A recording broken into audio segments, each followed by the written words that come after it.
চোখ বন্ধ করে মাত্র 3 বার দূর থেকে এই আয়াতটি পাঠ করুন। যে কেউ আপনার বশ হবে, আপনাকে পাগলের মতো ভালোবাসবে, আপনার কাছে ফিরে আসতে বাধ্য হবে, আপনাকে সে পাগলের মতো ভালোবাসবে।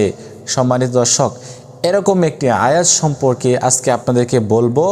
এই আয়াতটি আপনারা যদি চোখ বন্ধ করে পাঠ করতে পারেন, মহান আল্লাহ তাআলা আপনাদেরকে অবশ্যই ফলাফল দান করবেন।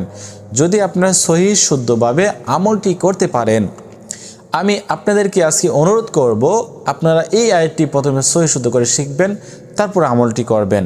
ঠিক আছে? চোখ বন্ধ করে আপনি যে ব্যক্তিকে উদ্দেশ্য করে এই আমলটি করবেন, ওই ব্যক্তি আপনার বশ হবে, আপনার বাধ্য হবে, আপনাকে সে পাগলের মতো ভালোবাসবে এবং আপনার কাছে ফিরে আসতে বাধ্য হবে।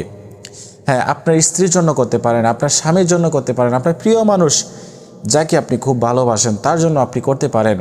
তো কিভাবে করবেন এই আমলটি আজকে আপনাদেরকে খুব সহজে শেখাবো। আপনারা শুধুমাত্র ধৈর্য সহকারে এই ভিডিওটি সম্পূর্ণ দেখবেন। আর আয়াতটি আপনাদেরকে খুব সহজে শিখিয়ে দেব। আয়াতটি কিন্তু আপনাদেরকে প্রথমে শিখতে হবে, তারপরে আমলটি করতে হবে। সম্মানিত দর্শক, যারা এই চ্যানেলে নতুন আসছেন, এখনও পর্যন্ত চ্যানেলটি সাবস্ক্রাইব করেন নাই, অবশ্যই চ্যানেলটি সাবস্ক্রাইব করে পাশে থাকবেন। এই চ্যানেলে আরও নতুন নতুন দোয়ার ভিডিও আসবে ইনশাআল্লাহ।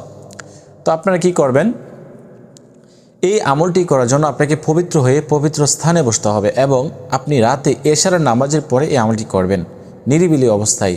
প্রথমে 3 বার ইস্তিগফার পাঠ করবেন, আস্তাগফিরুল্লাহ আস্তাগফিরুল্লাহ আস্তাগফিরুল্লাহ। তারপরে 3 বার দুরূদ শরীফ পাঠ করবেন, যে দুরূদ শরীফ আমরা নামাজের মধ্যে পাঠ করে থাকি।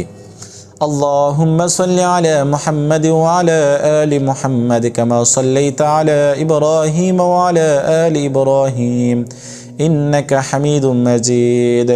اللهم بارك على محمد وعلى آل محمد كما باركت على إبراهيم وعلى آل إبراهيم إنك حميد مجيد। কতবার? 3 বার পাঠ করতে হবে। যারা দুরূদ শরীফ পারেন না তারা শুধুমাত্র সাল্লাল্লাহু আলাইহি ওয়াসাল্লাম কয়েকবার পাঠ করে নেবেন। তারপরে আপনাদের কাজ হচ্ছে এই আয়াতটি পাঠ করা। আয়াতটি হচ্ছে কোরআন শরীফ থেকে নেওয়া। وألقيت عليك محبة مني وألقيت عليك محبة مني وألقيت عليك محبة مني। এরকমভাবে সহি শুদ্ধভাবে আপনাদেরকে কমপক্ষে 3 বার শিখতে হবে, পাঠ করতে হবে। আমলটি করে শেষে 3 বার দুরূদ শরীফ পাঠ করবেন। চোখ বন্ধ করে ওই ব্যক্তিকে উদ্দেশ্য করে আপনি আমলটি করবেন। ইনশাআল্লাহ আল্লাহ তাআলার রহমতে আপনাদের মধ্যে ভালোবাসা বাড়বে। আপনার যে ব্যক্তিকে উদ্দেশ্য করে আমলটি করবেন ওই ব্যক্তি আপনার বশ হবে, আপনার বাধ্য হবে আপনার কাছে